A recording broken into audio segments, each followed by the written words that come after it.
Well, we got another night of working on the Tucker. I got a spot here that I'm going to sand, and then I'm going to tape this off and shoot some white on it. And we'll see about getting some clear on this. It's been storming all day here. It's unbelievable. I thought my garage roof was fixed. Nope. Nope. It's leaking like a sieve. I mean, it was raining pretty hard, but it's really leaking again. So I got to get up there tomorrow and work on that. Find out where it's leaking.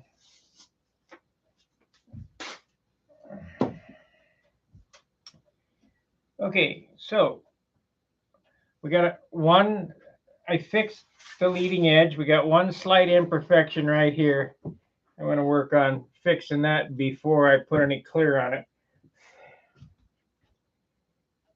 I got to get one coat of clear on this thing before I ink it and stripe it.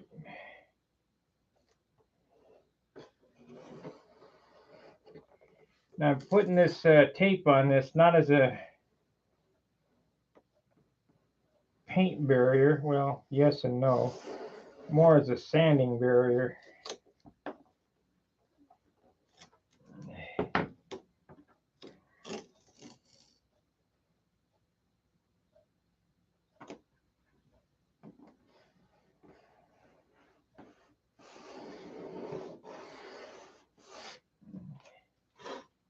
The repair is perfect. I mean, it's a little whiter because of that clear, but I think a little bit of time out in the sun, it'll tone down a little bit.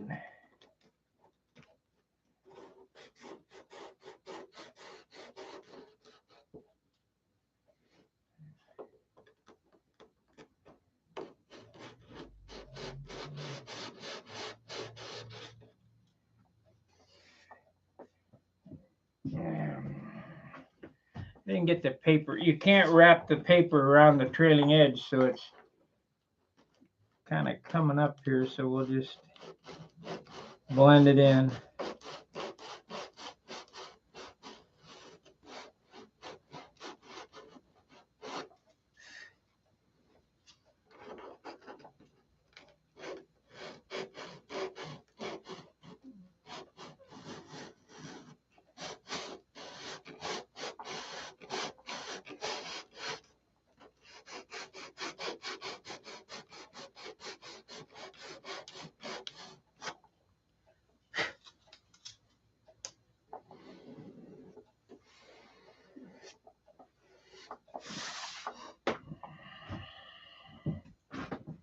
In all actuality,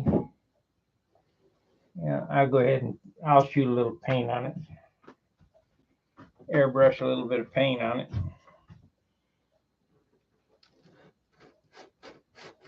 Might as well make it perfect.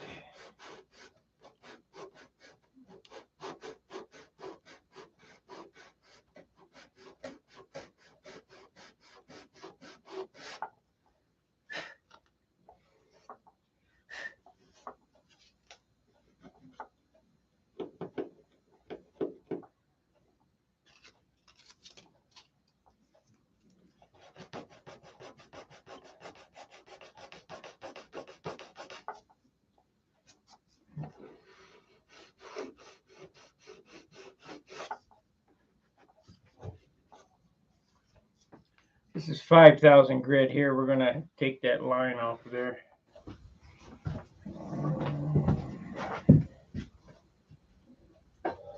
We'll get her fixed.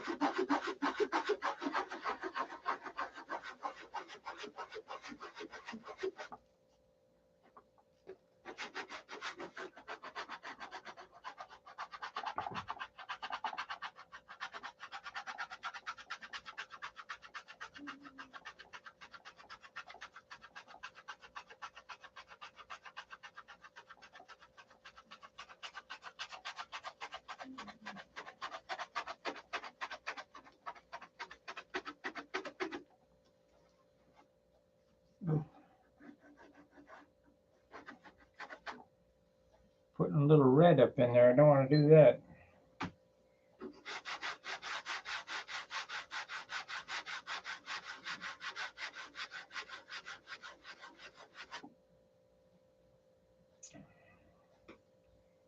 Don't know how that happened.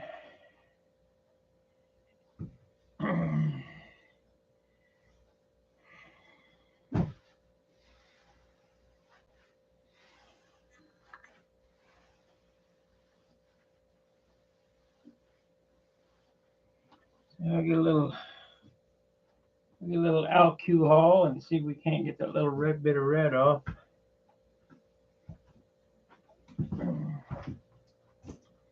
Red is a funny color. It's probably the most potent color out there, and that includes black. Black doesn't do what red does. Red will smear if you spray it down. If you spray it in your house downstairs, it'll show upstairs. It's just, red is a weird color. Got it. Yay.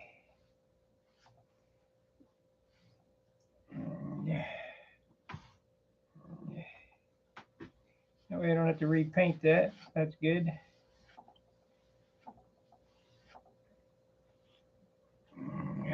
Das is good.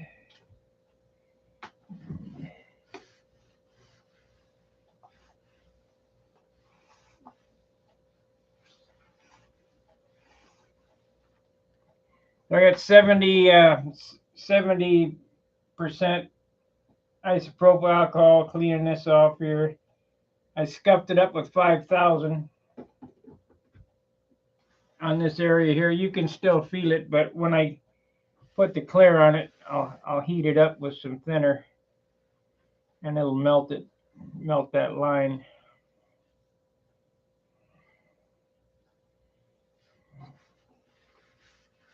But I got to get this area real clean right here, because this is where all the exhaust oil goes.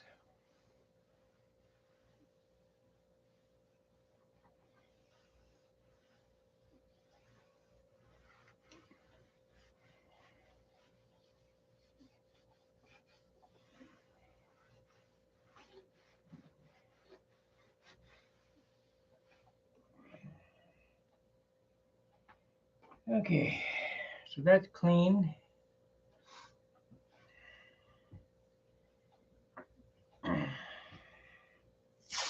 Now, you guys that are watching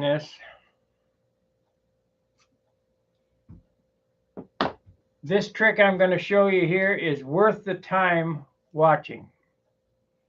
I'm going to take this masking tape and I'm going to fold it in sticky side out.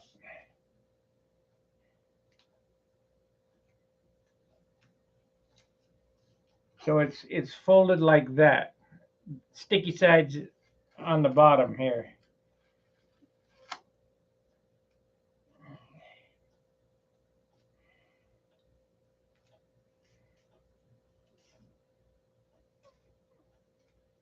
What this does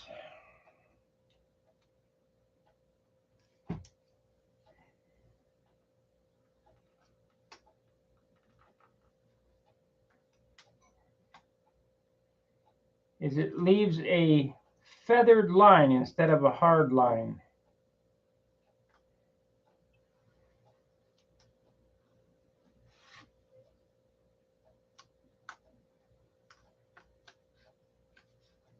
And we're not gonna douse it right there either, but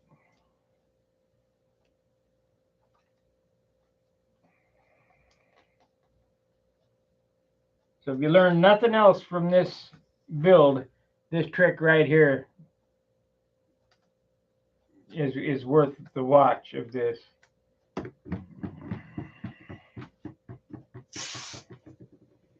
So the next piece of tape goes on top of this, so it's sticky side to sticky side now.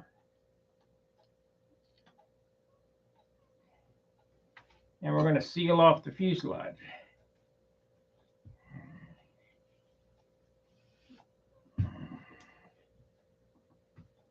Hey, thank you. Let's Let's see what we got here. Not too crazy about the mother ducker name. Oh well. I think I can't remember who it was who told me to call it that years ago, but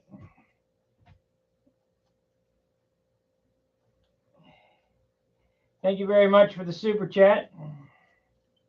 That will go a long ways helping with the streaming of the gnats. Had a weird thing happen this morning. I have excellent credit, 800s and up. So I use this site called Credit Karma to keep track of what's going on. And they got Equifax and TransUnion and all that on there. I pull up my one score. One is 805, and the other one was 820. I look on their site, and Equifax is zeroed out. It's blank. So it went to where I have no credit at all. And so I clicked on the button, and the buttons, let's see what changed. It said I was deceased. It said I was dead. So I wrote them this morning. I said, obviously I'm not dead. Well, I went on Equifax and froze my credit, but I thought it was really strange to see yourself deceased. Kind of spooked me. I thought, oh man, I'm in trouble.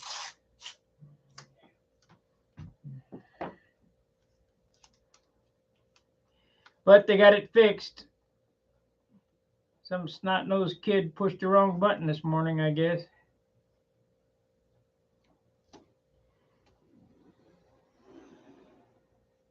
Nobody cares.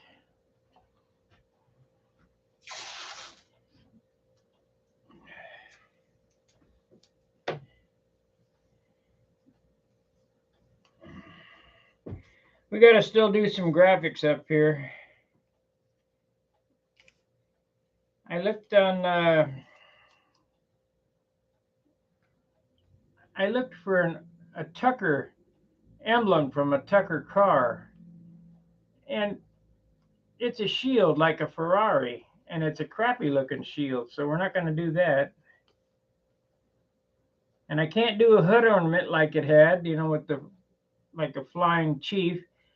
Like we had a 49 Lincoln when I was a kid, and it had an Indian chief hood ornament. That would have been cool. I mean, it glowed orange and everything at night. It was cool.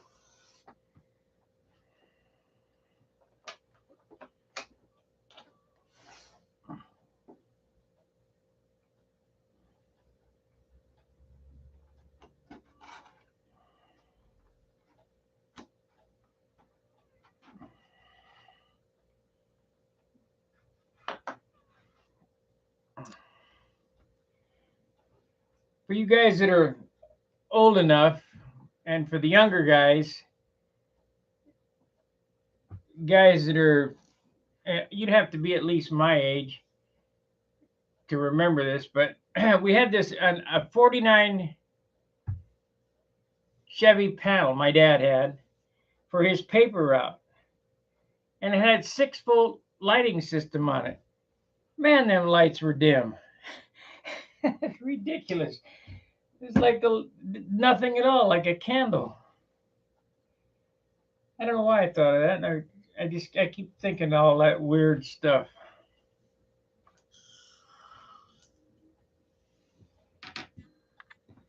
Okay, we need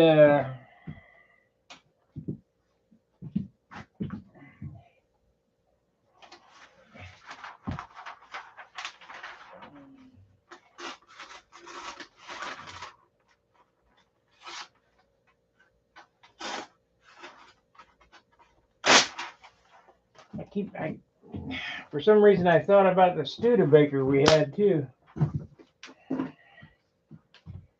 Weird.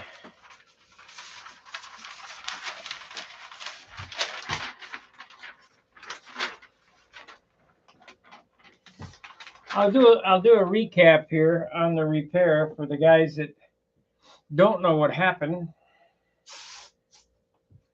I'm sure some have been following, or most have been following along with this repair. Last week at this time,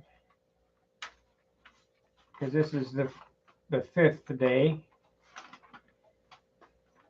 this wing had a huge hole in it right here. Well, go back a little farther. On the move, I knocked a paint gun off the bench, and the paint gun went through the wing, and it broke a rib, and broke the spar, and it broke the sheeting right here.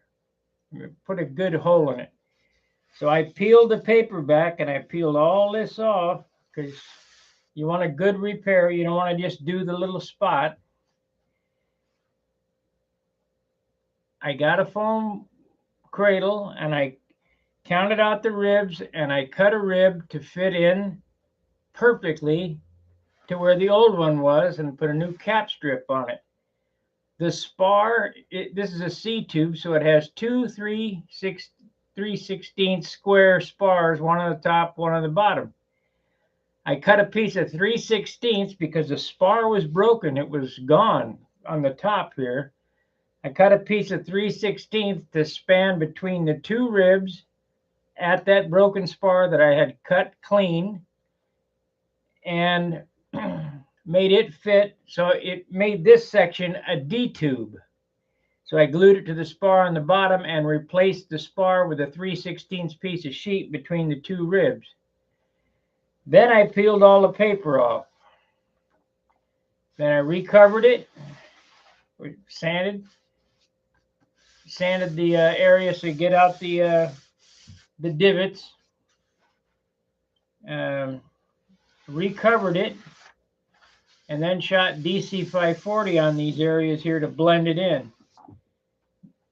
The paper, the original paper line, ends right here somewhere in here, and you can see it a little bit if you look at an angle.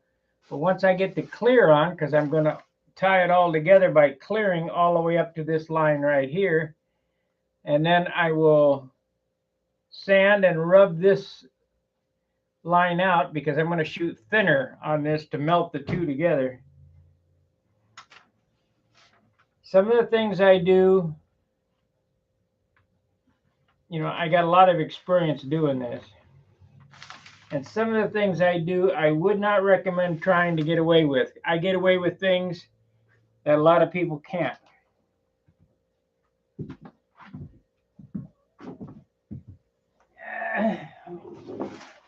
I've been known to experiment.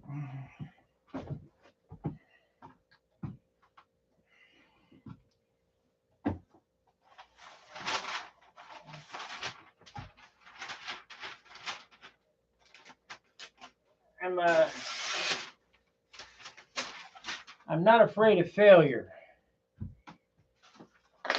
So if I try something and it fails, that teaches me that don't do that again. Should have made that longer. You got to look at everything you do as a learning experience. Did it work? No. Okay, why? Why didn't it work?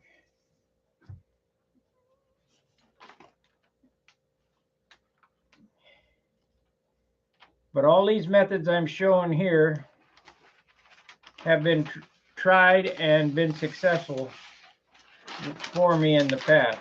I'm not going to risk screwing up this airplane trying something new that I don't know whether it works or not, unless I absolutely have to.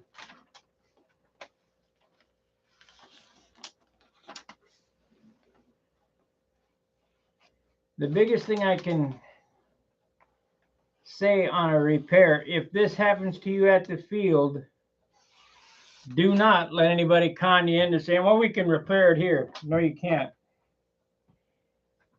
You're only kidding yourself. Put your toy back in the trunk. Bring it home and repair it right.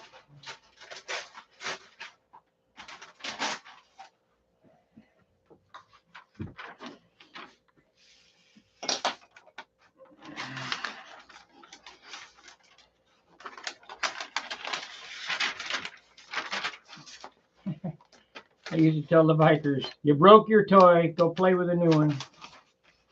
I'll call you when it's ready.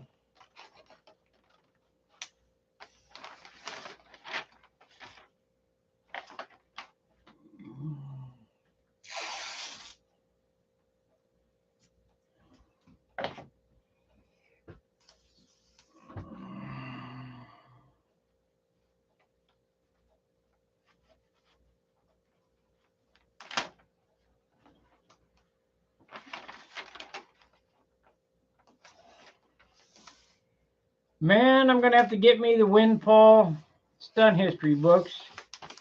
My airplane is Plane of the Year in 2007 in that book, so I want to see what he's got on it.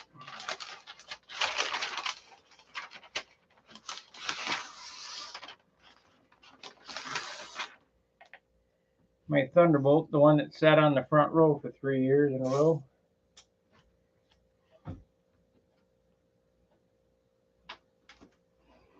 When I crashed in Memphis.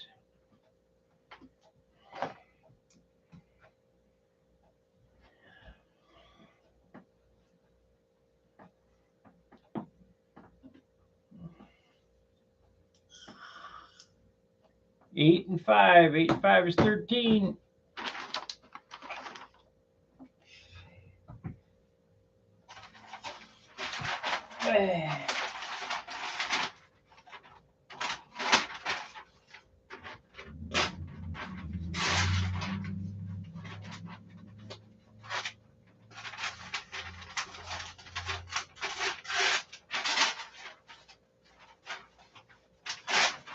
Did I ever tell you guys the story about going to visit my dad over in Overton, Nevada? Overton, Nevada is a desert town. It's a small town of about, I don't know, maybe 1,500 people. And we're in, I can't remember the name, the Red Rooster. It's a bar, restaurant, pretty famous desert little town. Been in movies. The Red, anyway. And I hear, I'm there visiting my dad. I've never been there before. And I know that this guy watches me. I hear from across the room, Sparky, Sparky.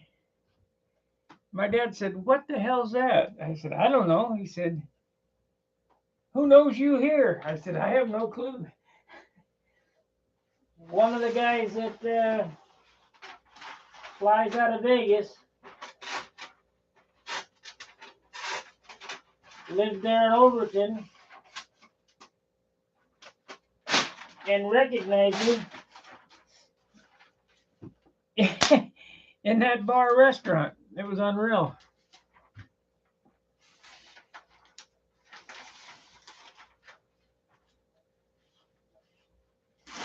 So this broadcast does have some reach.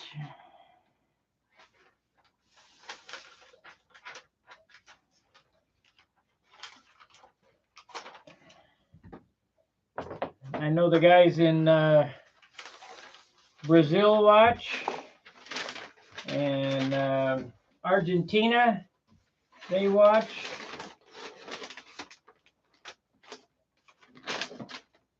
The guys from Hobby Show TV. I know that the Air Force Museum, the National Air Force, U.S. Air Force Museum watches.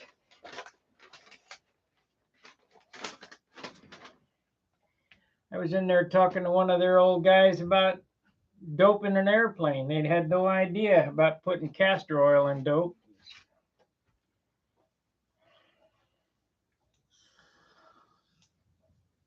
Okay, so we got that taped off pretty good. I'll get one more piece of paper on this. On the tail.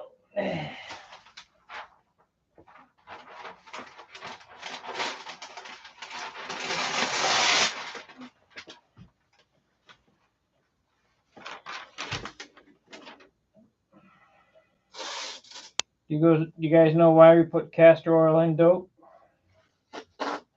Or we used to.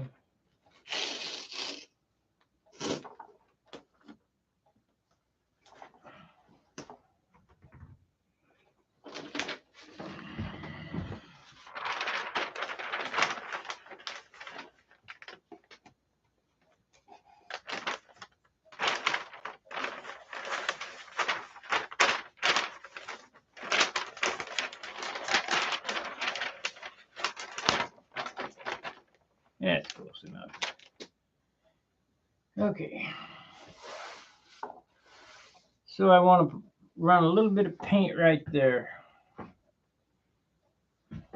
I mean, I really don't have to, but I will.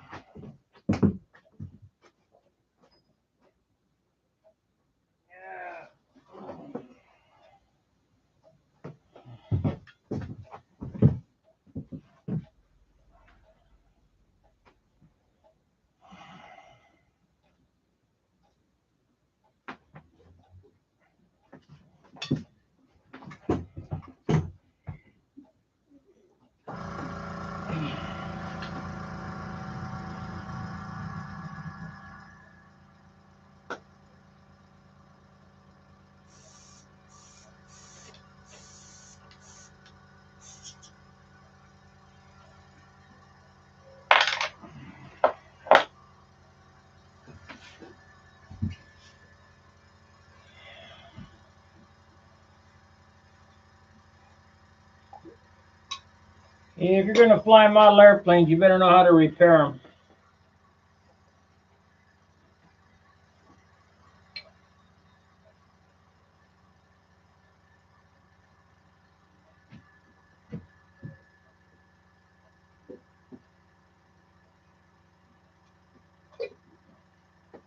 Because you're going to break them.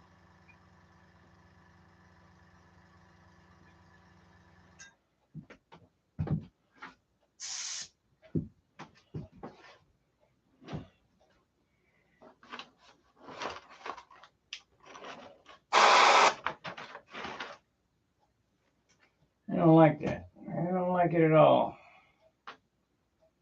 Yeah. Yeah, what can I do? I know. We got it.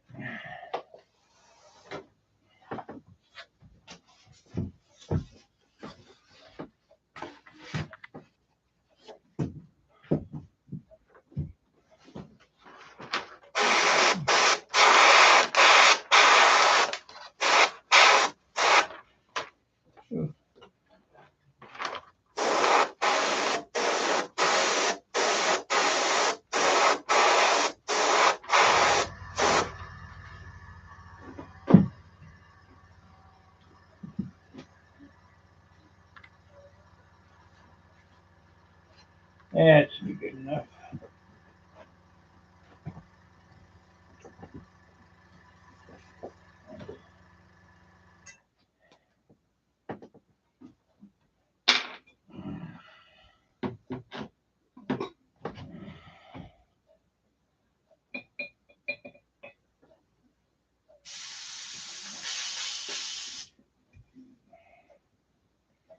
Should be good enough.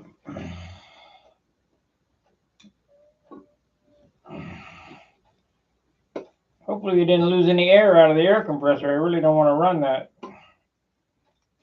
Come on. Get on there.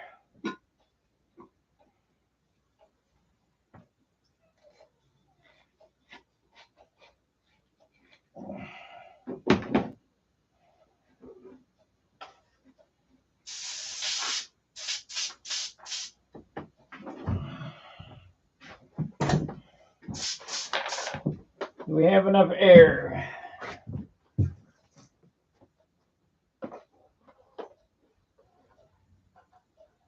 We should be enough air, and there's 100 pounds in there. I'm only going to make 2 passes.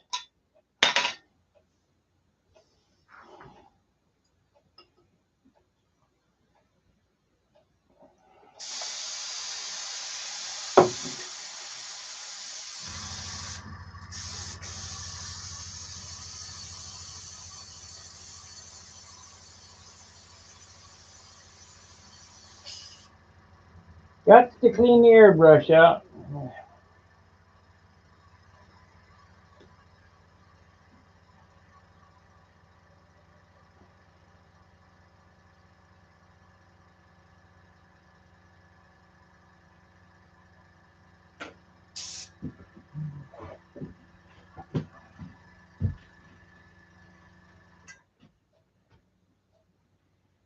Hey, Jonathan.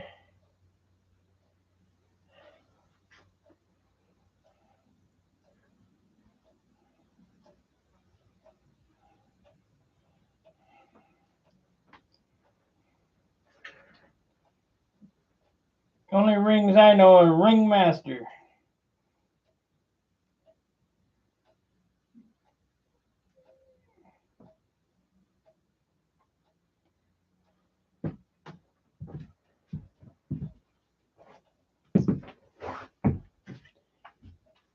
Who designed the original, the S1 Ringmaster? Was it D. Rice?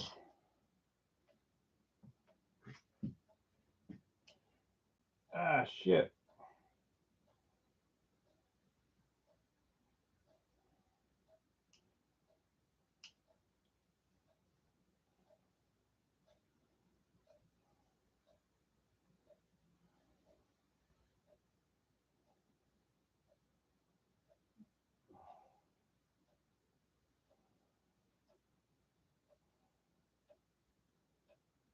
God, I got the airbrush falling apart here. Come on, get in there.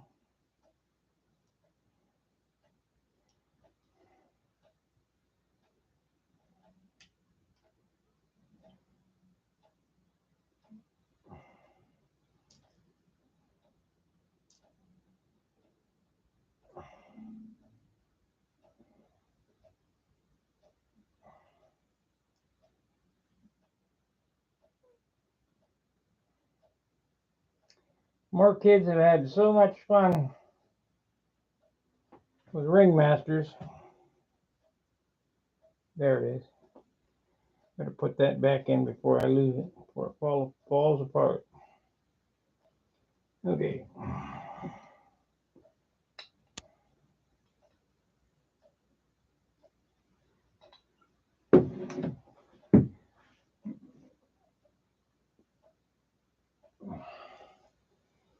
Yeah, they're not a great flying airplane, but they're a fun airplane.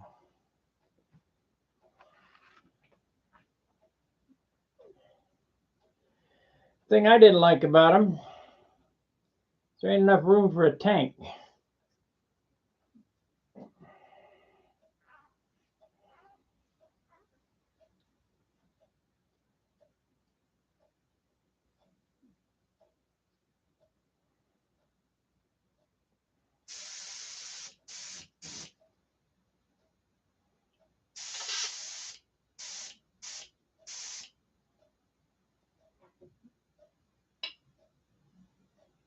Sorry this is taking so long, but I gotta get it clean because I won't be using it.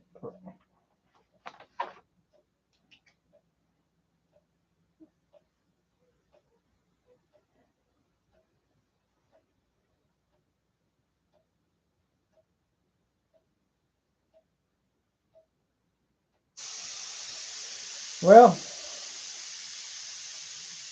you know, I don't think there's, I mean, I love it so much because it's creating, you know. I take a box of wood, just like what I'm doing in the garage now. I'm building some nightstands out of 2x4s. I'll show you them tomorrow. And you say, well, it'll look like a tube. No, it won't. It'll look like a piece of fine furniture when it's done.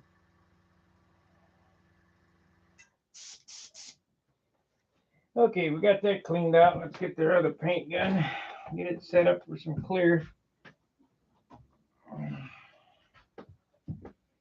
Tomorrow it will be ink and maybe some pinstriping artwork.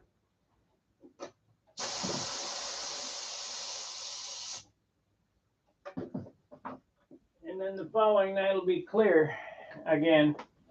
And then sand and rub and buff and sand. Let's see what I did here. Oh, there's paint in it. Damn. Gotta clean this out now. Yeah.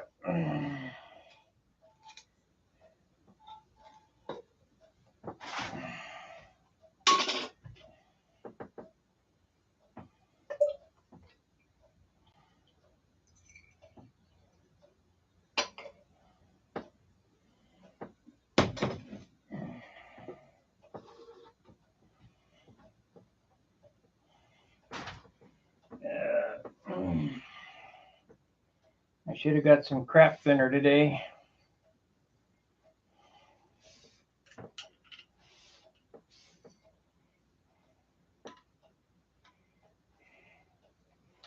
I don't like using good thinner to clean guns, but that's all I got here. Crap thinner is $20 a gallon. Good thinner is $55, maybe even more now. Used to be cheap, you know, like $5 for a gallon.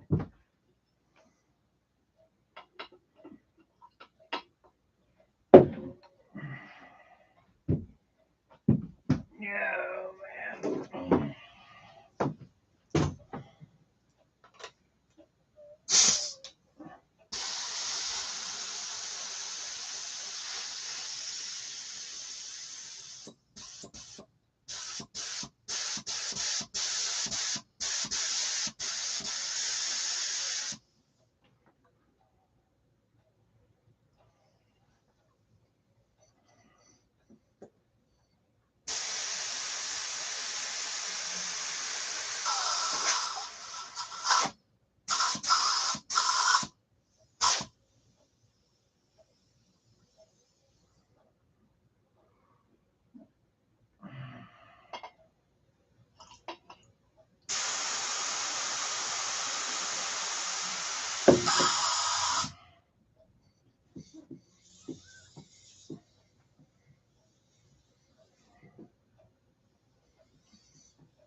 All right, we got the gun clean.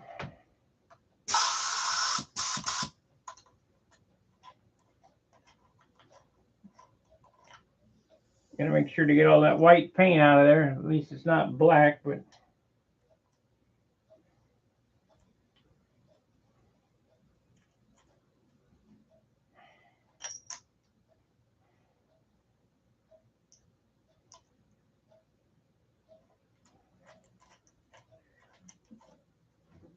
you guys check out the prices of these $9 Harbor Freight guns now. They're $30.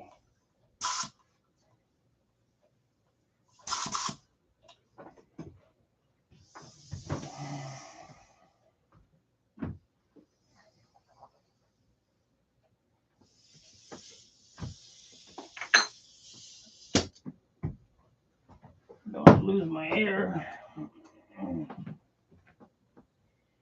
$9 Harbor Freight gun, $30.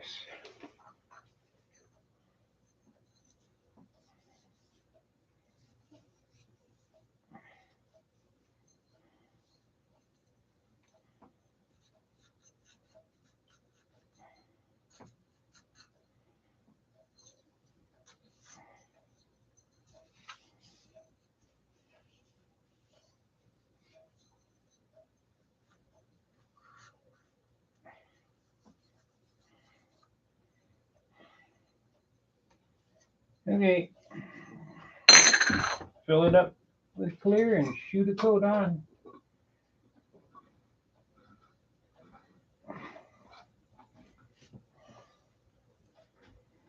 This repair is basically, I mean, it's good enough to fly as is. I hope this is thinned clear.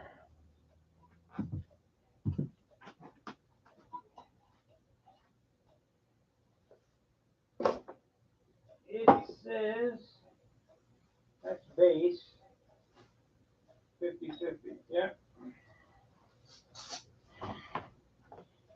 Yep. 50-50, 12-20, 22. So it's not that old.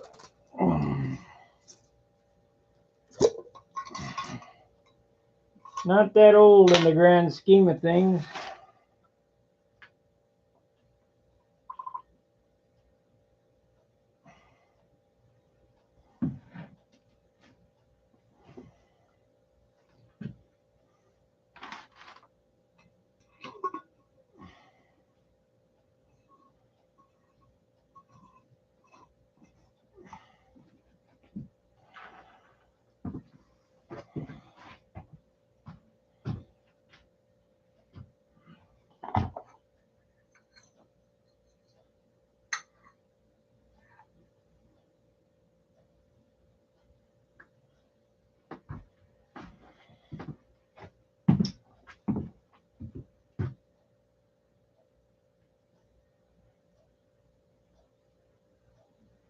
$50 by your calculation. Well, I'll bet you $100 you remember how to do it.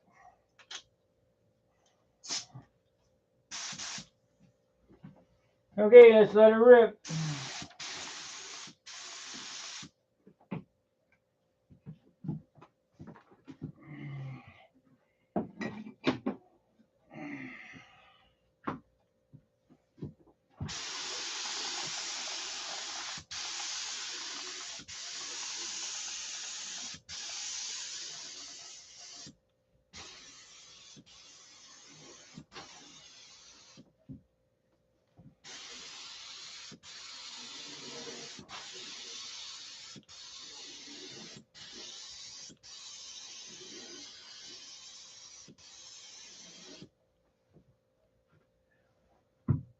Getting tied up in my hose here.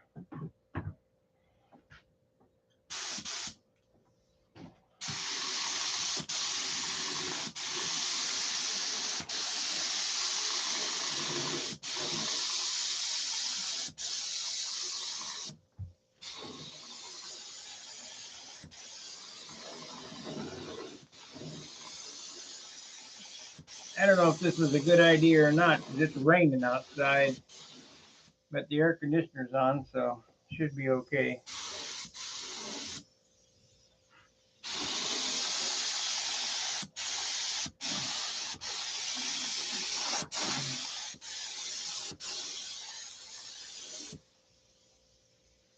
Well, it's bagged up, so we got plenty of paint on it.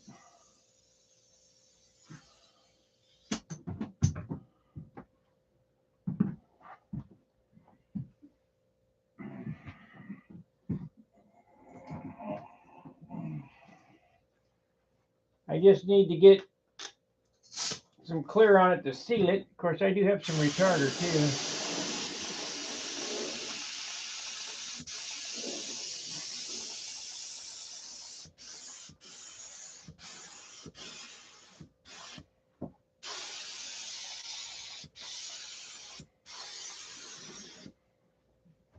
Yeah, I think it's gonna blush because it's so humid.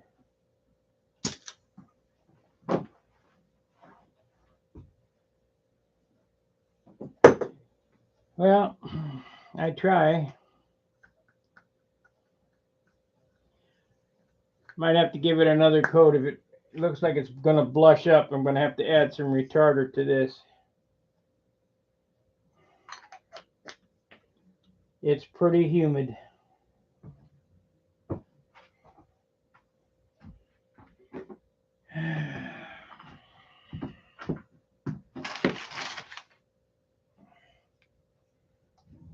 have to run the compressor too, I believe.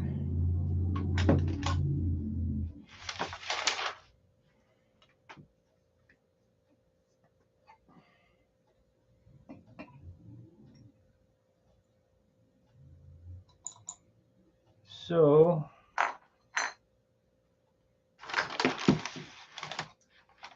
let me get some retarder.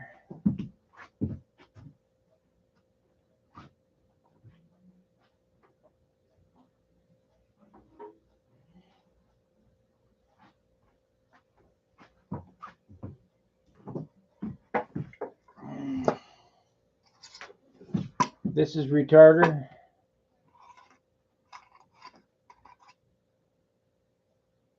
And we're going to, I mean, this is, it says no more than 10%, but hell, I don't never measure it. I just go, well, what's it look about right? That's about right.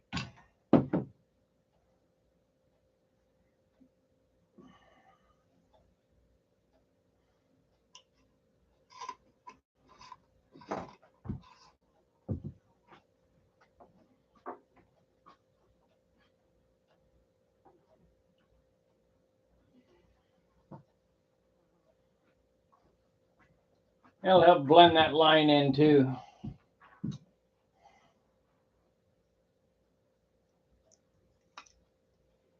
Let me run this compressor a little bit. I'm going to yell down and tell her I'm going to run the compressor. It scares her.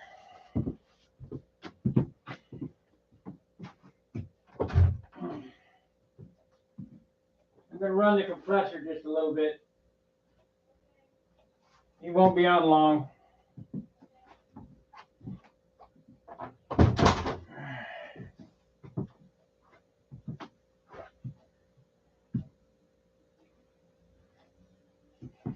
Yeah, well, I'm just going to show you how to fix it.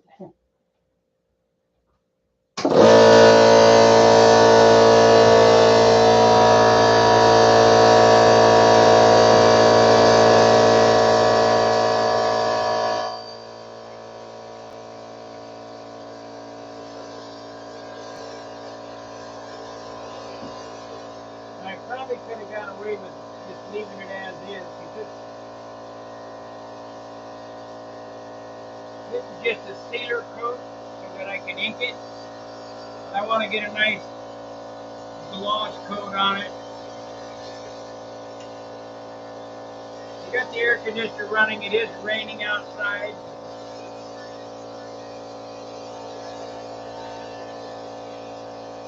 So that's 100% humidity. I'm running the compressor. I'm going to run the air pressure up a little bit so I get a little more flow.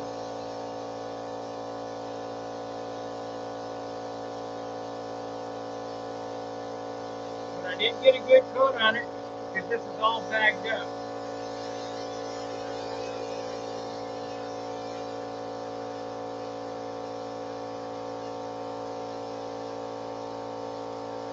And it probably won't unbag until tomorrow.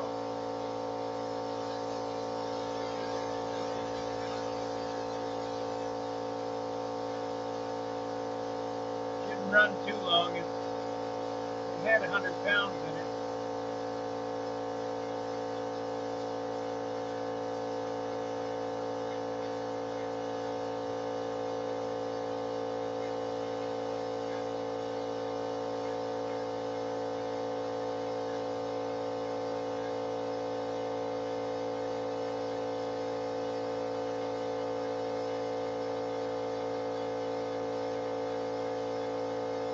So did you guys see how much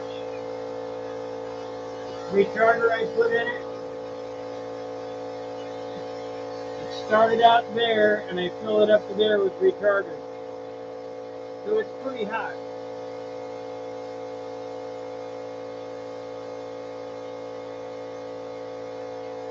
I'd say it's over 10%, probably 20%.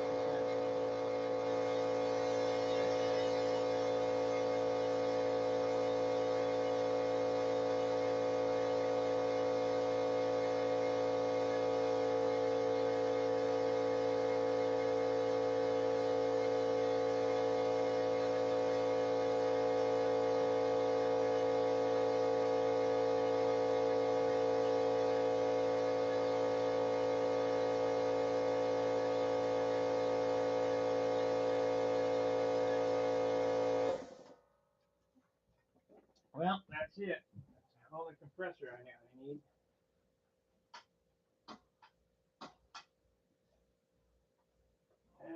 Turn that off. 66. You're about the median age for control line.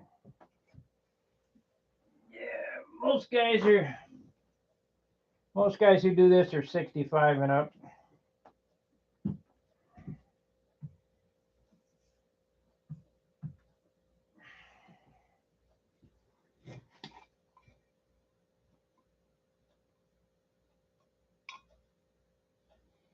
They're similar at first glance, but they're not the same airplane. So that's like saying, is it a Nobler? No.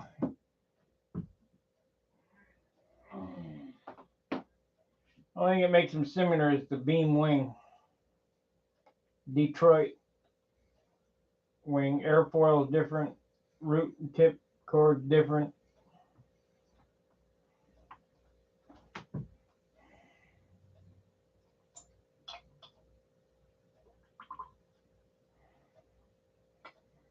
Okie dokie, we got some smoking hot clear now.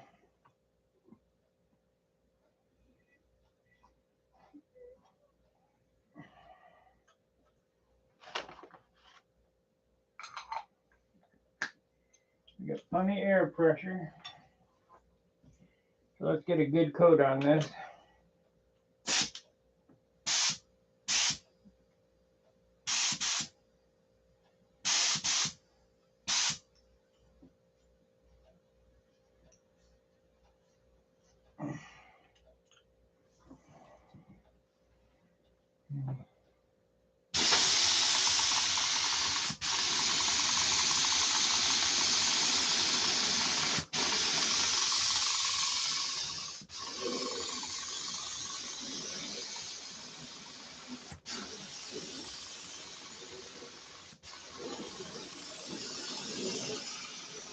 Or you can smell that retarder.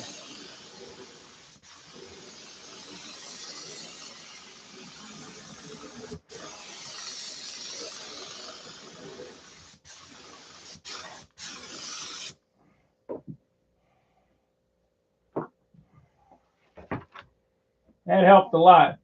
Put the shine back in it.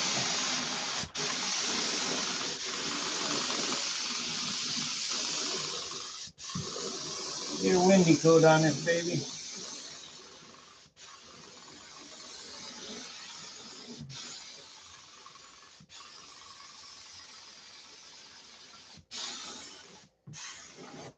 That's it.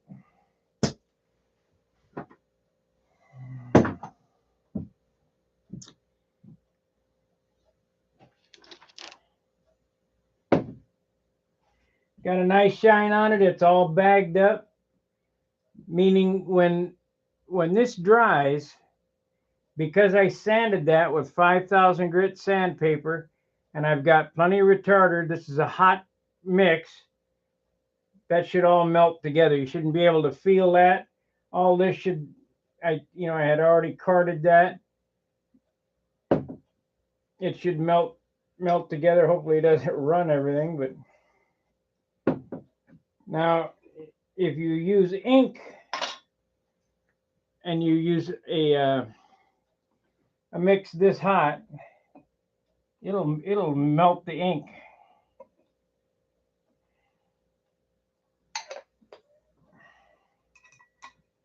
So be very careful with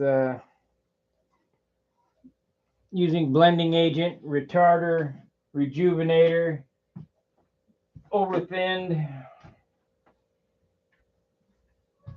That turned out real nice. I mean, that's a nice finish, laid down real nice.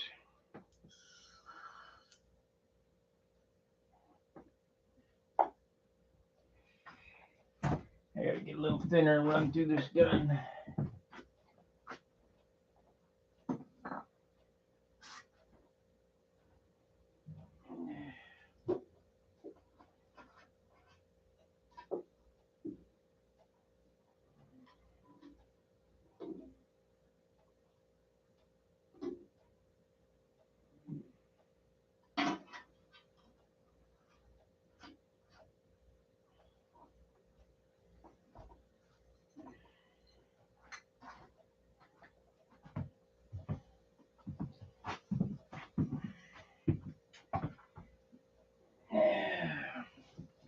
It'll get 3 more coats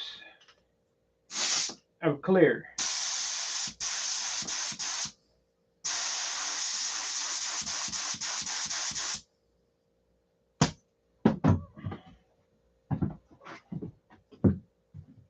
But not today.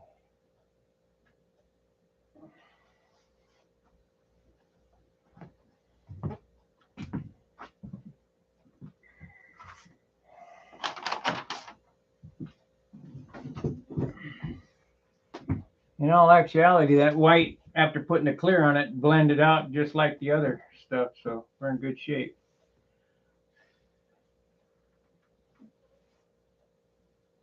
That really helped, that retarder.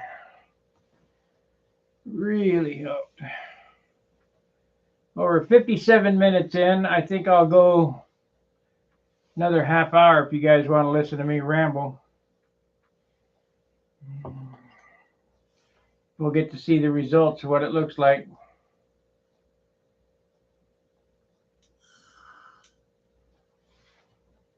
I will not sand.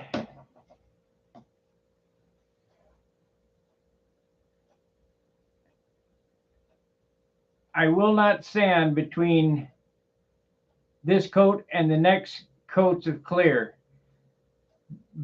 because there's no paint on this. The amount of paint I just put on this is less than an ounce. I mean,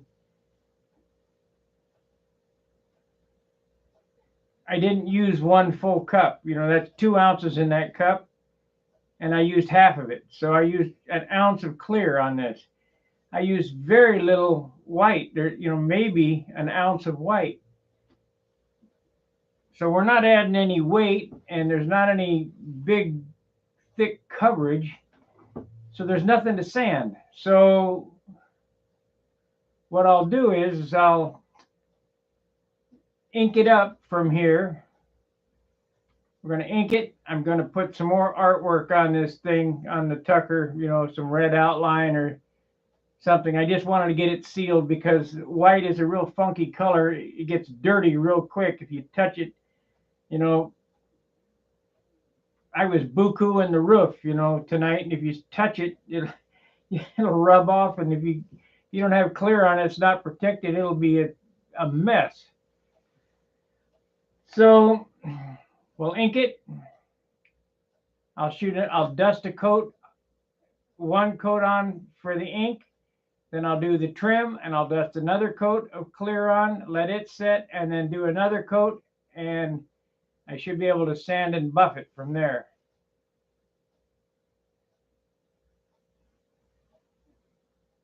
Oh yeah. Oh yeah, it'll smoke the ink like it's nothing. This turned out real good. I mean, the paint is laying down real nice. I'm gonna retape this anyway, so I'm gonna untape it. See how we turn out. I could have hit this though. I could have got this a little better. Maybe I'll do that. Before I do that, I'll come here and I'll get this because it looks like I could use some more clear over here. I got this real good here, the repaired area. I mean, this had clear on it in this section here. I probably can get away with just polishing, but we might as well float it.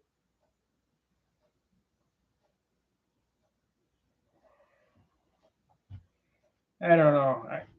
We'll wait a minute and see how it. I'll make a decision here in a minute after this thing unbags.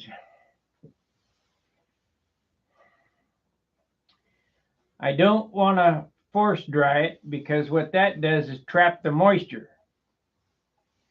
And I put the retarder in it to let the moisture come up.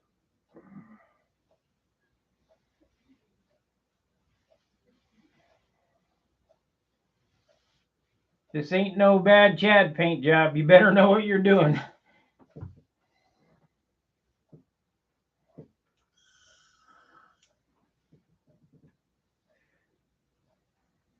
when I was a kid, we painted with Aerogloss.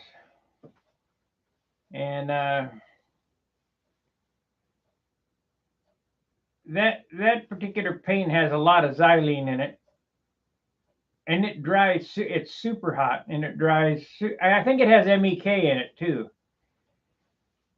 And MEK is another hot thinner. And that stuff would dry super fast. And if there was any moisture, it would blush up, and I would have to rub and try to get that blush out of there. Oh, it just ruined the paint job. But see, I didn't know what I know now about retarder and things back then. It's just like, I believe McCoy's would have lasted forever if I'd have known about oil. We didn't know about castor oil, or at least didn't care about it. Just run anything in that thing. Cox fuel. Didn't matter. I got a McGas 40 around here somewhere. I got two of them. What that is a lightning bolt case with a Series 21 cylinder and liner on it. Ringed 40. They run great.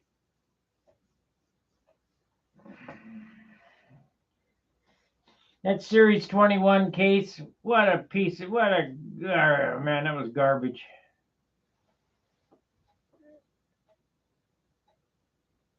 I usually use the back of wet and dry sandpaper with a window cleaner and give it a light rub before the ink to remove any surface dust. Sometimes I baby powder them.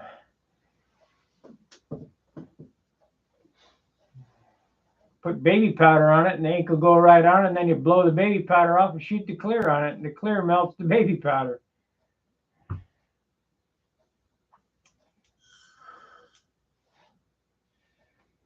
Nothing smells better than Aerogloss dope with Johnson's baby powder added.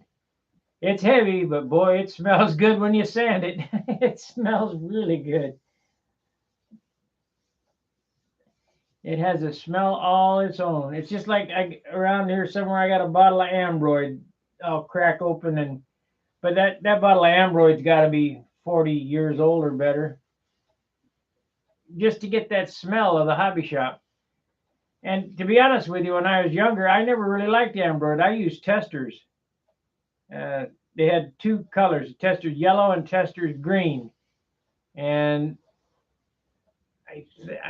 if I can remember right, I think the yellow dried within 5 minutes. But the problem with it, it was real brittle. It would break, snap.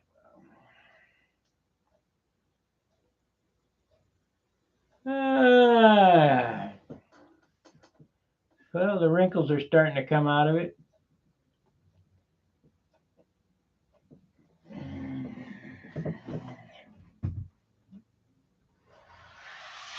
Can you hear that? That means I didn't get enough paint on it up there.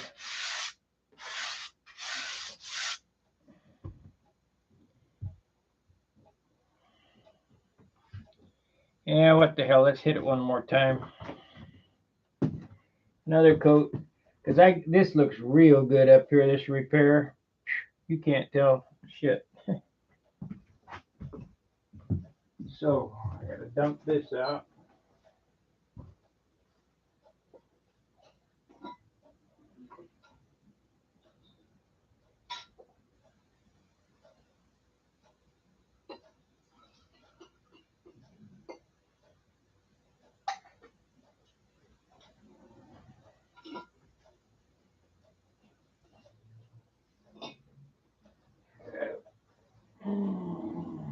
Still up?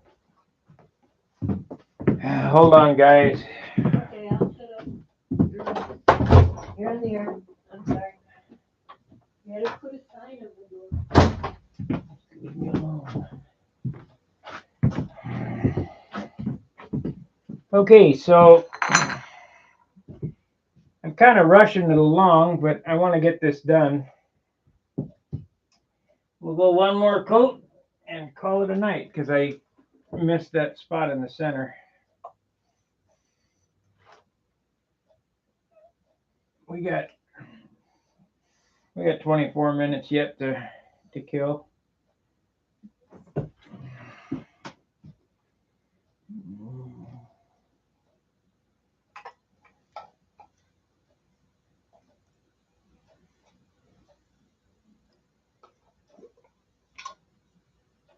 It skins over like a scab, you know, and that will trap the moisture inside.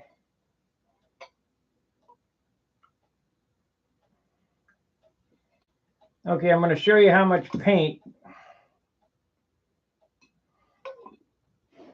that I put in this cup.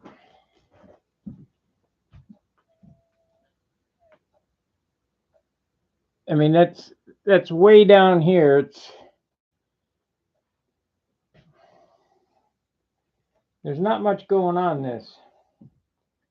That's the whole reason for HVLP. High volume, low pressure.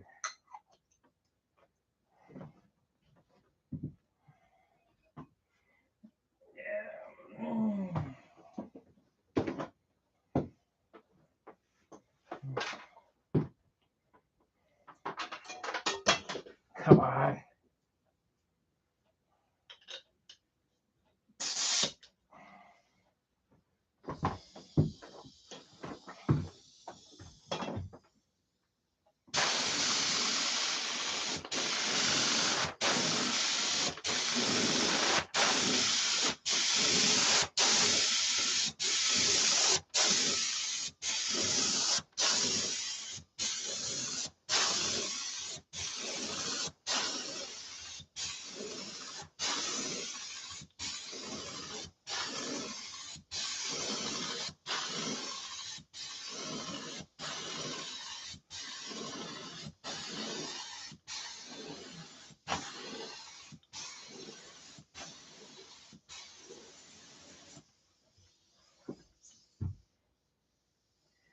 We got her good that time. See how much we used.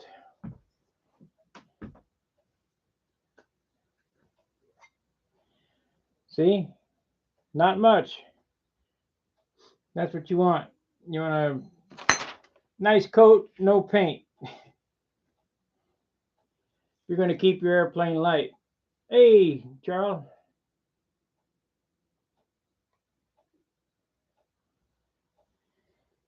3M Automotive Refinishing Masking Tape. You can buy it on Amazon. I think it's $35 a sleeve. Get 10 rolls for 35 bucks.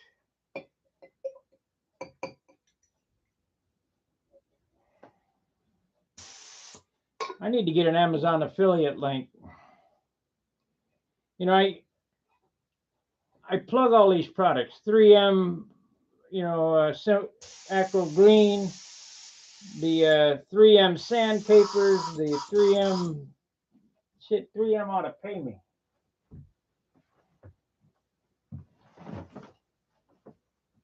But because I'm a little channel, they don't care about us.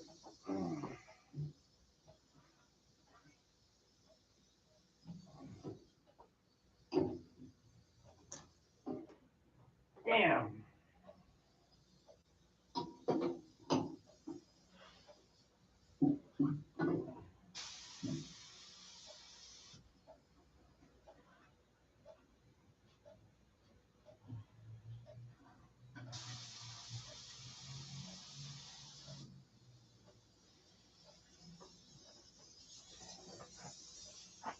Well, I can tell you this. Lacquer thinner and foam don't mix. I just dropped some foam, some lacquer thinner on my foam cradle. Just about melted it.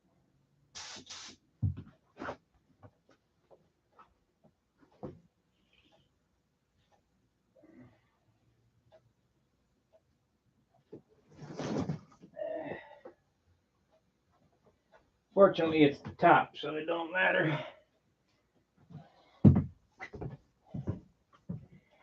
All right. Little inspection. Beautiful. No problem. Turned out beautiful, just like they'd say in Minnesota.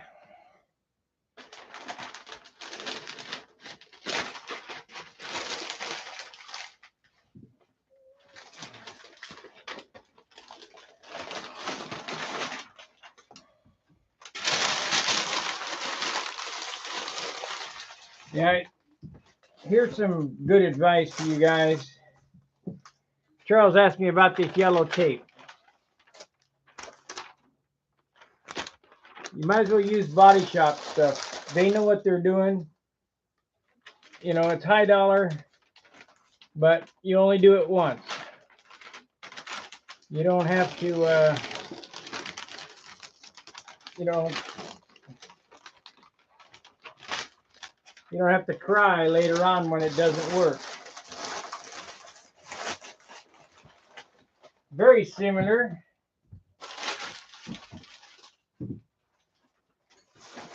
Let me get this tape, I'll show you. I haven't tried this stuff yet, but I will. This, I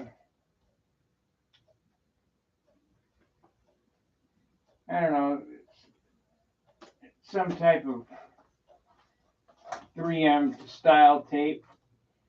Okay, I'll tell you a story. I painted a bunch of airplanes for Tom Morris, and I charged him for the materials.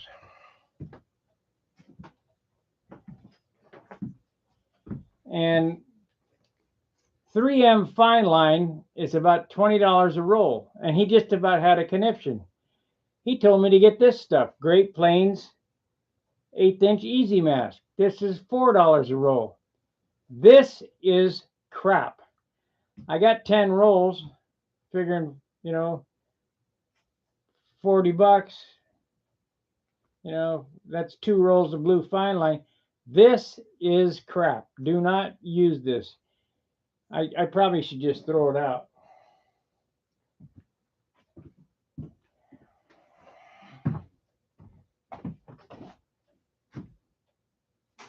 Now I got 2 rolls of this stuff.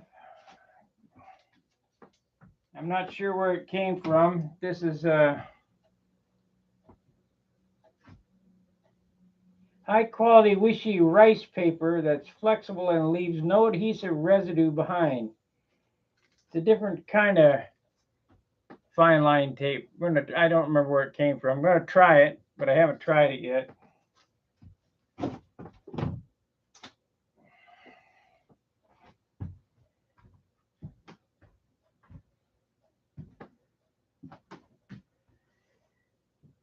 Well, it takes a little practice, Charles, but you know, it's only wood. Everything's doable.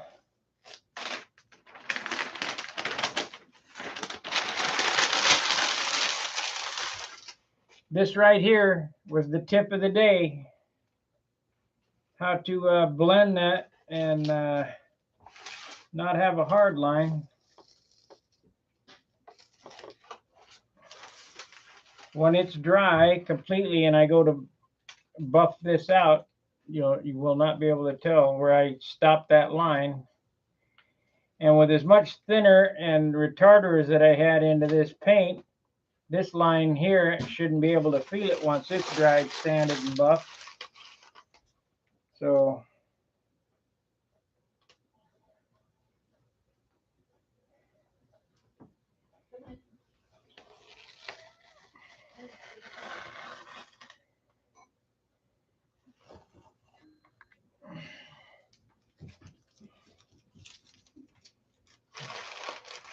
don't get excited about ripping this tape off either. You can certainly screw up your project real quick.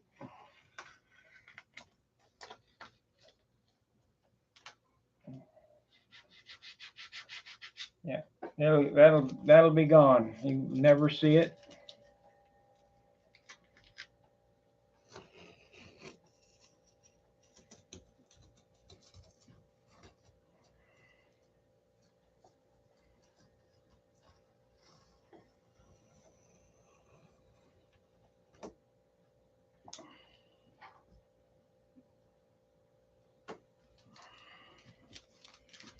You could have dusted a little white on that right there. I might do that yet. I don't know. I don't want to get too carried away. It's not a 20 pointer. I only got 18 with it. Plenty respectable 18 points.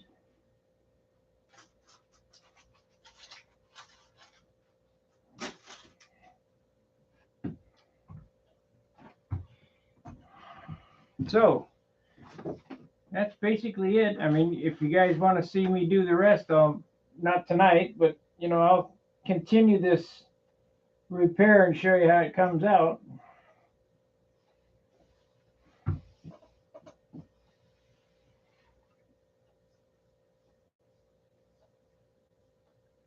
Let's see.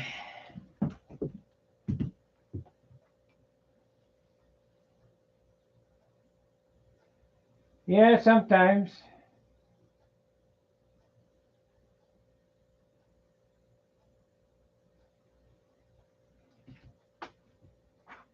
Yeah, sometimes you can see them. When it's polished, it's.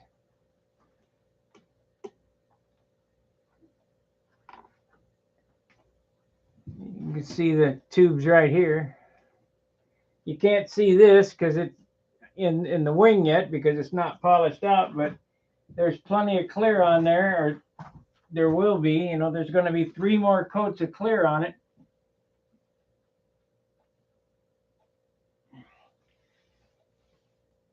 But you got to remember, there's no paint on this airplane to speak of. 12 minutes. Ask me a question, guys, and I'll tell you the answer if I can.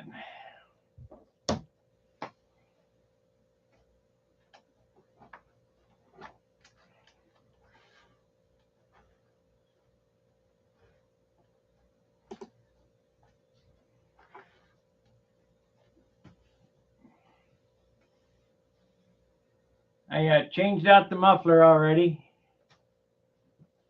That took an ounce off the nose. So we're 58¼ ounces now. Of course, it might come up a little bit, 58½, because all this paint on this wing,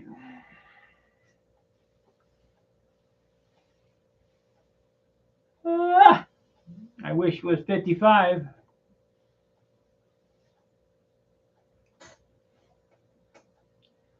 I just can't build them any lighter with heavy wood.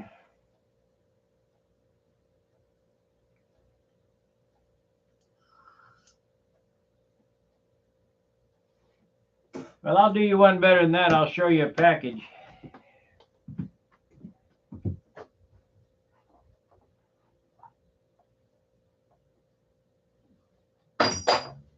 Oh, shit. It doesn't have a label on it.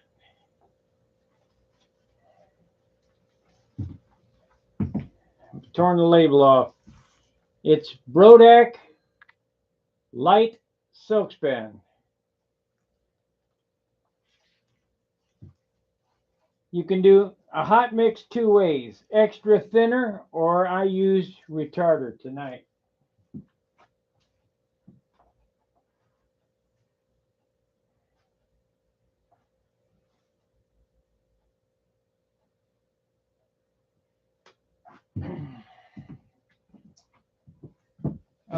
Okay, there's a misnomer about silk span.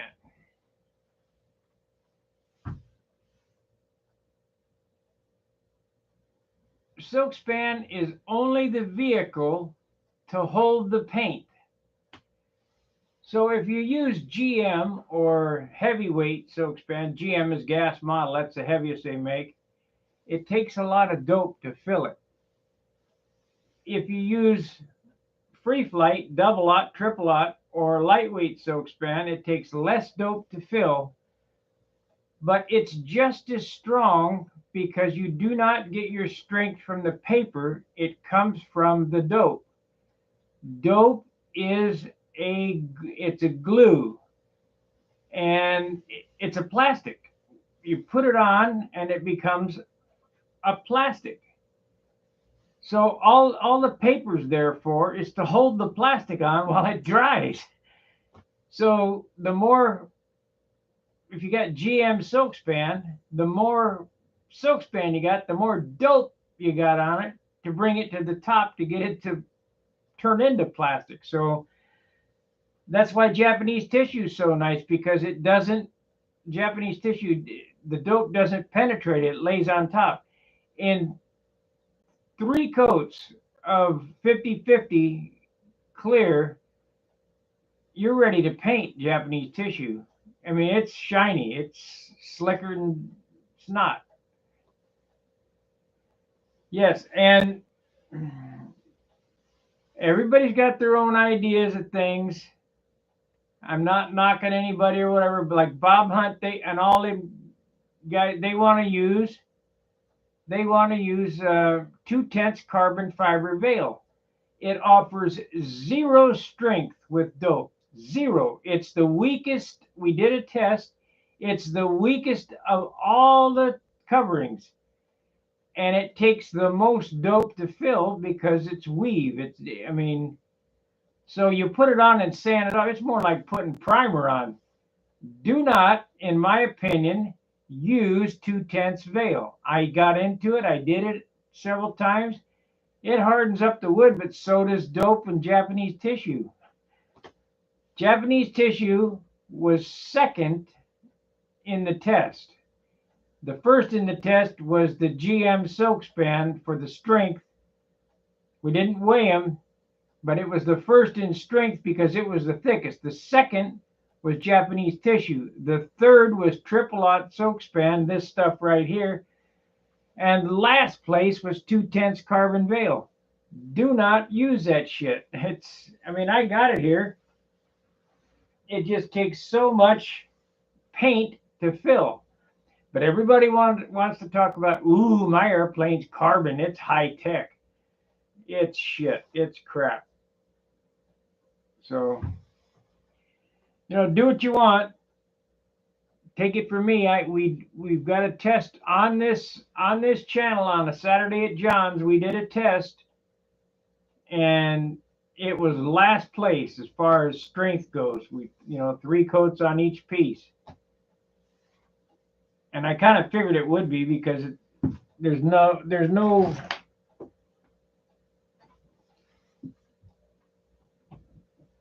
Here's one for you that I believe, me personally, I believe we're putting half ounce or 0.05 carbon fiber in between 2 pieces of 1/8 inch wood for doublers. One, I believe that you could probably leave it out and just use the epoxy. 2, you could probably use silk span and be stronger than the carbon. So I'm not sure I'm going to do that anymore either. Use carbon veil in the nose. It offers no strength. The only thing that's strong is the glue.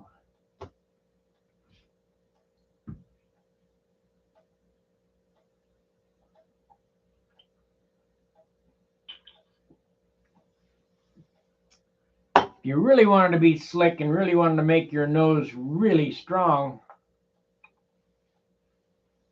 you would run the wood on the fuselage side this way and forget all the carbon veil and all that other stuff. You would epoxy a balsa wood doubler with the grain running at a 45 to the other, and that would make it stronger, and it would be ridiculously strong. And I might start doing that, but it's going to waste some wood.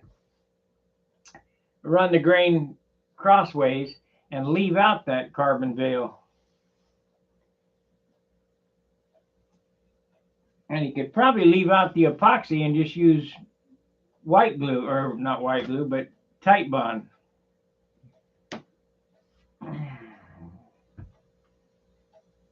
In order to make light airplanes, you got to leave some stuff off. That's just the only way it is, especially now that we can't get really good wood.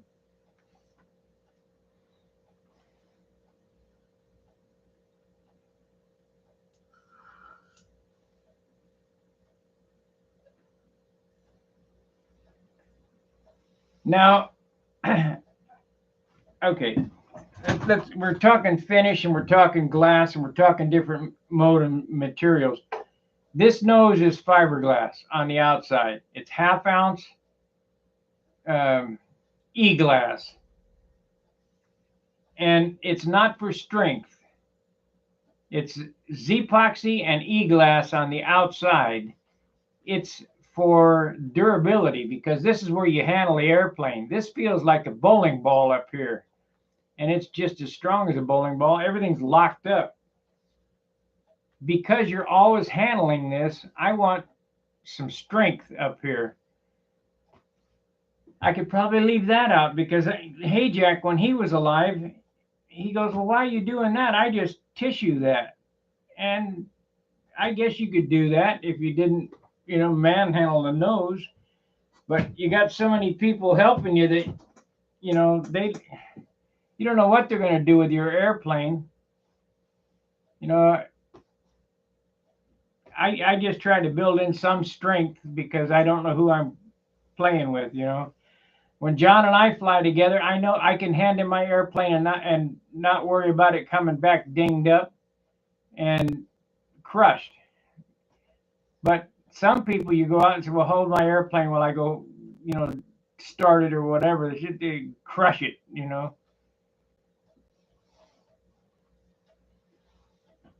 So a good suggestion is to get a flying buddy and just tell them, hey, look, I know I don't want to sound like an asshole, but this is how I want you to hold my airplane, because I know where it's strong, where it's not. Please don't squish it here. Don't, hold it like this and let it go. Don't push it. Just explain to him how you want it done. And then if you always fly with that guy, he'll tell you how he wants his airplane handled. And that's just a common courtesy. But so many beginners or people who don't fly together or whatever, you don't know what they're going to do. They push down on the airplane, and the airplane pops off the ground and prop strike and push it like that, and the tail comes up.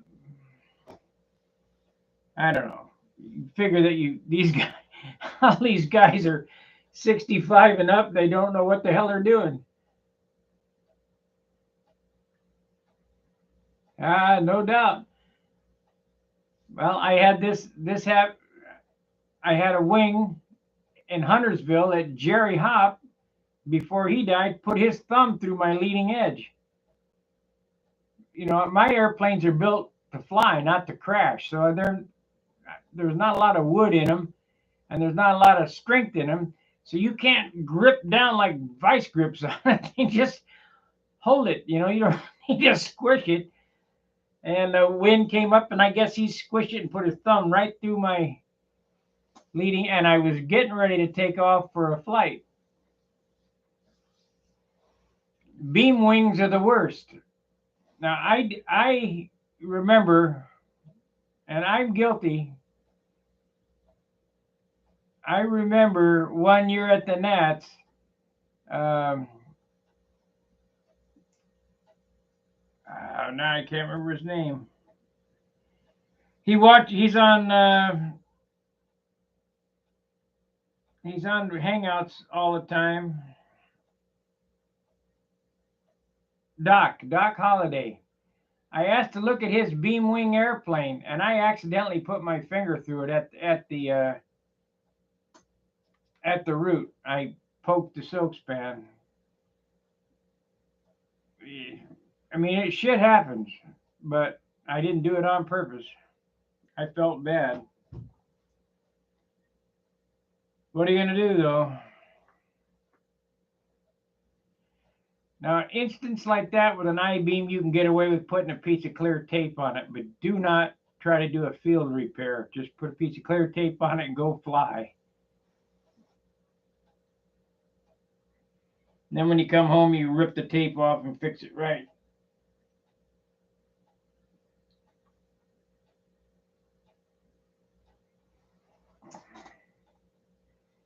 And as you can see, if you do the job right, it's perfect.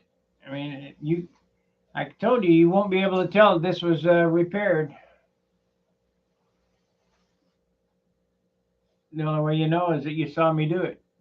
And just like the Monado behind me, the one I won the concourse with. I'm not going to take it off the wall.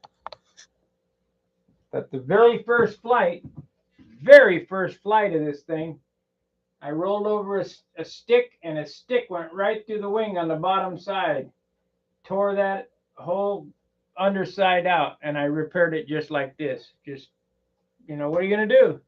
The very first flight, it got me. So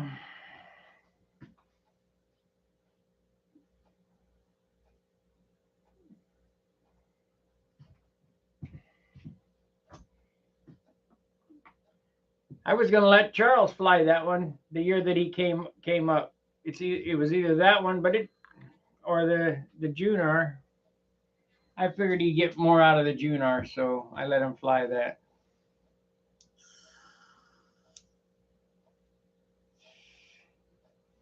I'm going to work on this one this year. We've had such terrible weather. I have 0 flights for the year. 0. It rained all day today. It's been windy. When I was in Dayton, it was windy, rainy. I don't know. Global warming. Shit, I don't think so. Just one of them deals. But in 2020, when I made top 20, I only had 12 flights on for the year. You don't forget. You just kind of get rusty. If I lived in California and I could fly every day, like some of these guys, I might be able to do better than I normally do. But then it's so damn far to come.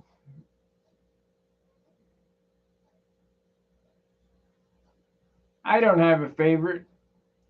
I mean, my best flying one, I think, is my Junar. I got the most time on it.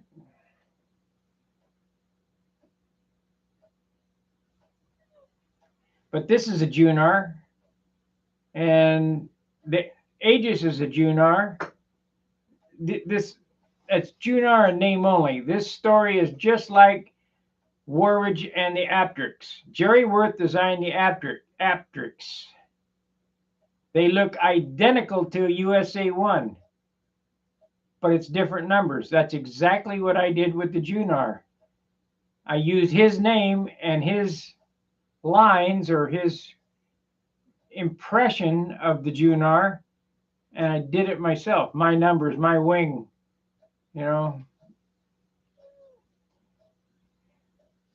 But Billy's airplane was probably,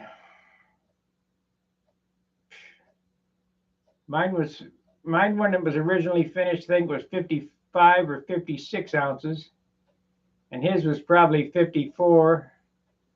There's a lot to be said about weight, I'm telling you. A lot to be said about weight.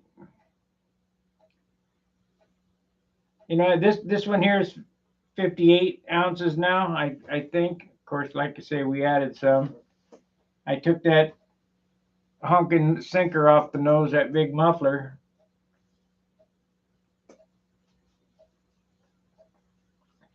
But as long as you're around, and it usually works out to whatever the wingspan is, that's the maximum tonnage you want to be. So if it's a 60-inch wingspan, try not to get over 60 ounces.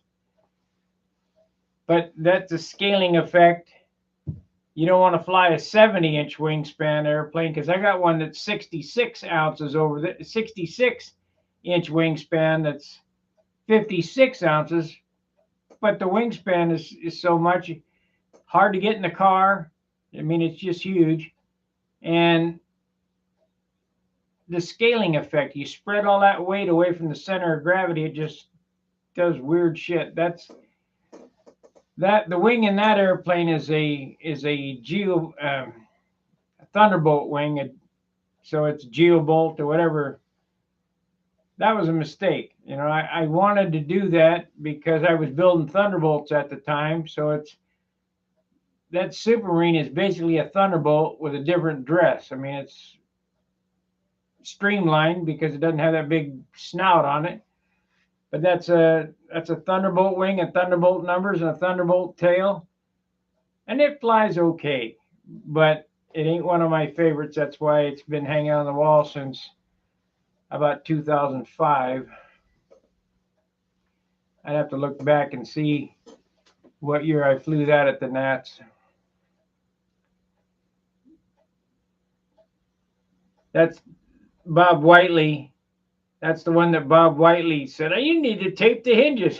I taped the hinges and almost hit the ground. Shit. No good. I'll never tape another hinge as long as I live. I've got that other method of sealing hinge lines with the recessed flap in the trailing edge.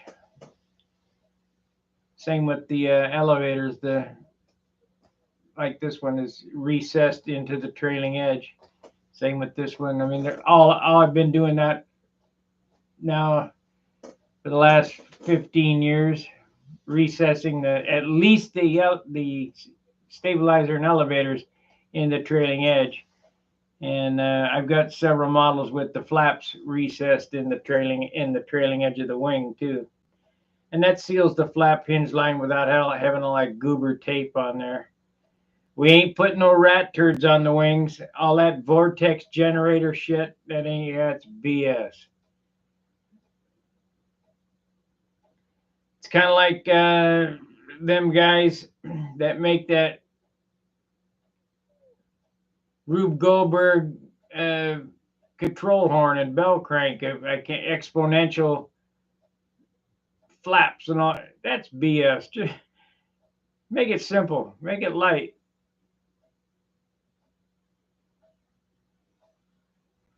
We've only had snow in Australia and New Zealand in the last 2 years.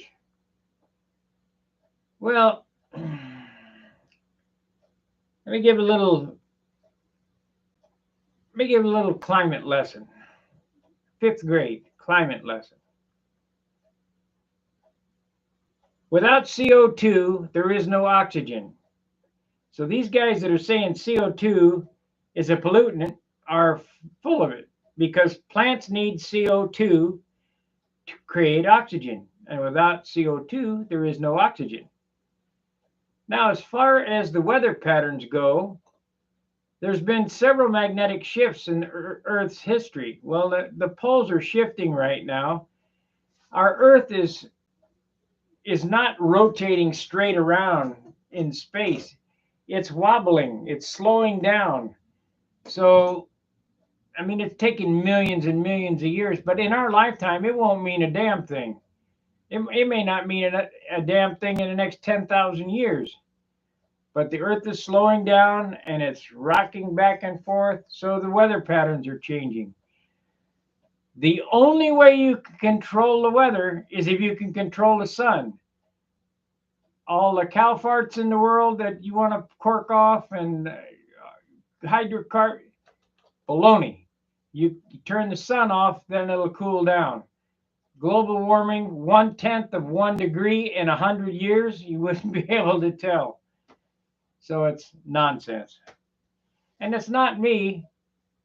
When they say the consensus of scientists, there's no such thing as a consensus. Science is about experimentation. They don't talk back and forth and, hey, we're going to do this. No. This is what I did. This is what we're going to do. Just like me with model airplane, I've tried all this stuff. So I'm giving you the results. I mean, you know, they would just give us the facts. That's all you need is the facts. I just found out that where I'm originally from, down at the Salton Sea in California, 210 foot below sea level, there's the largest lithium deposit on the planet. Right there at the Salton Sea. I'd have never thought.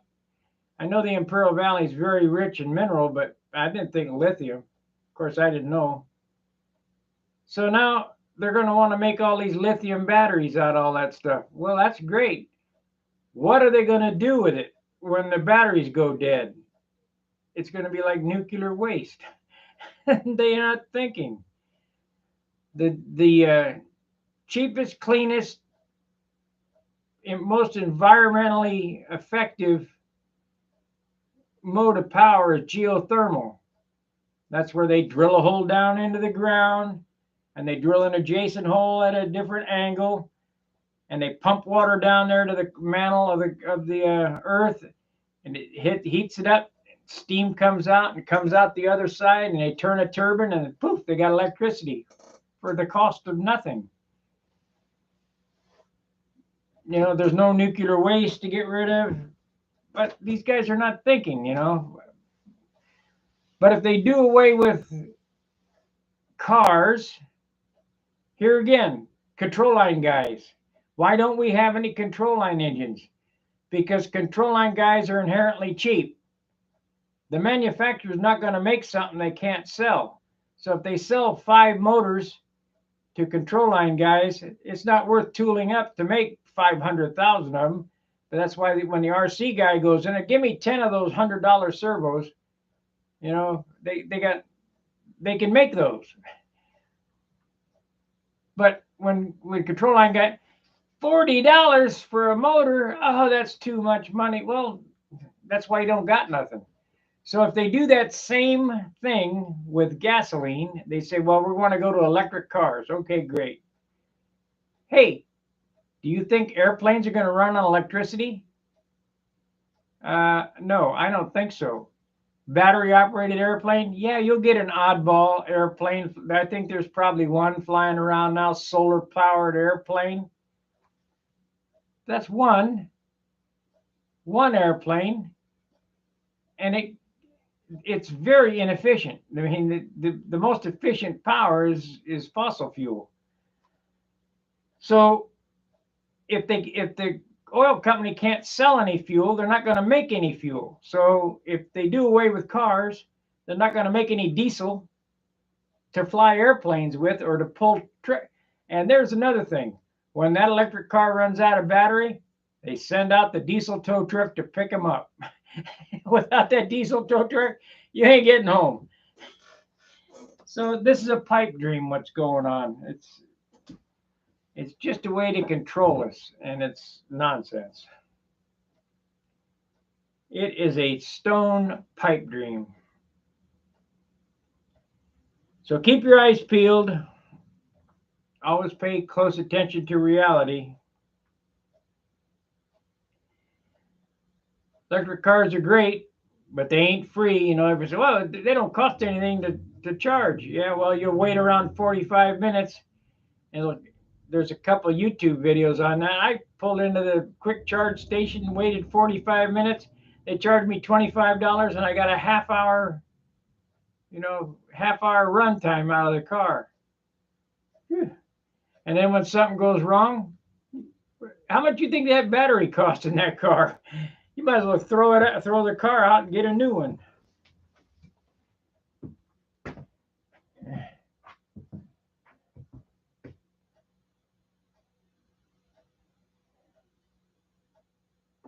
Yeah, that's right. You know, they say global warming. Well, have anybody ever heard of the Dust Bowl in the 1900s? Where the place was dry as hell, no rain. It's cycling. It's a cycle, and you got no control on it. Nobody has control on it. If they turn off the HARP up in Alaska, maybe we get some action on that.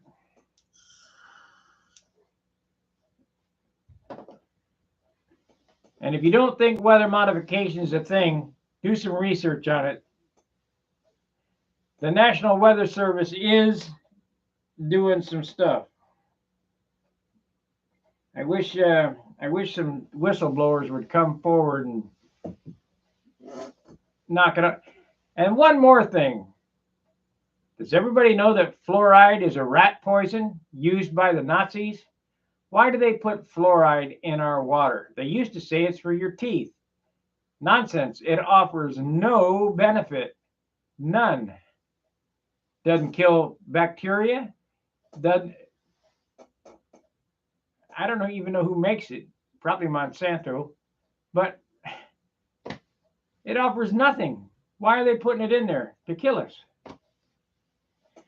I don't know. I don't have the answer.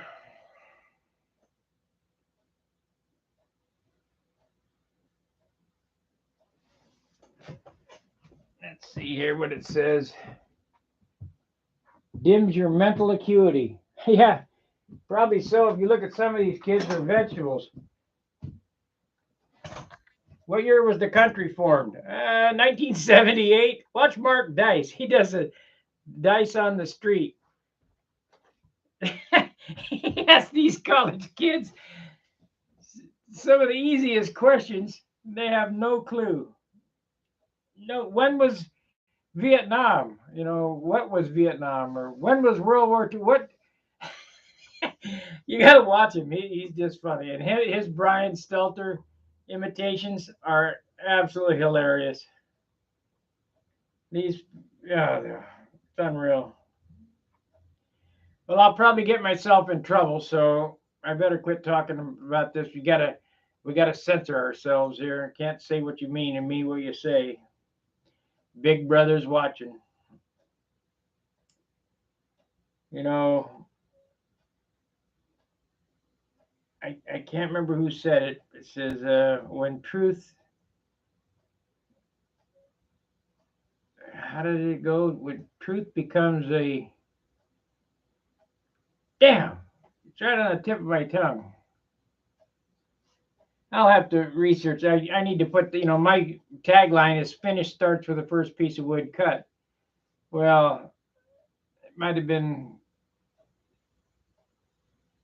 well, I know Mark Twain said, it's a good thing to not do anything wrong when people are looking. That's a good idea. Yeah.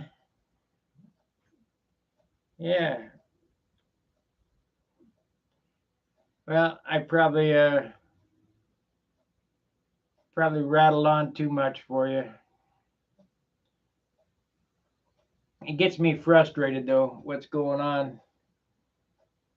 It's a good thing my mom and dad aren't alive anymore because my dad would be freaking out. World War II vet. And this is what it's become. These are the best people that we got leading our country. What a joke.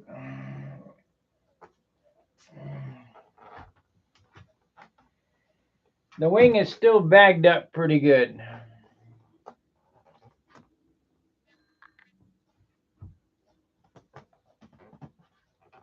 But the repair looks just fine.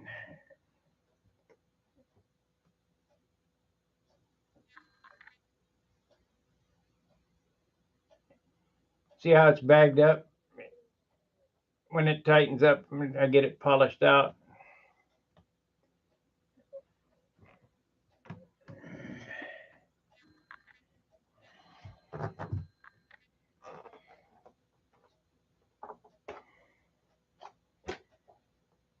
Okay, we run 2 hours tonight. Thanks for the super chat. That made it worthwhile doing. Won't see that till Nat's time, but heck, what the heck. Well, at least we'll have some bandwidth for the Nats. Be sure to like, subscribe, and share. And if you're not a member of Stunt Hanger Woodworks, go on over there. Tomorrow I'm going to show you how I'm making fine furniture out of 2x4s. Takes 3 2x4s to make an end table with a drawer. And basically the reason why it took that many is I had to waste some lumber getting rid of the knots. Don't want no knots in it. All right, we'll see you tomorrow. Fair winds, tight lines. See ya.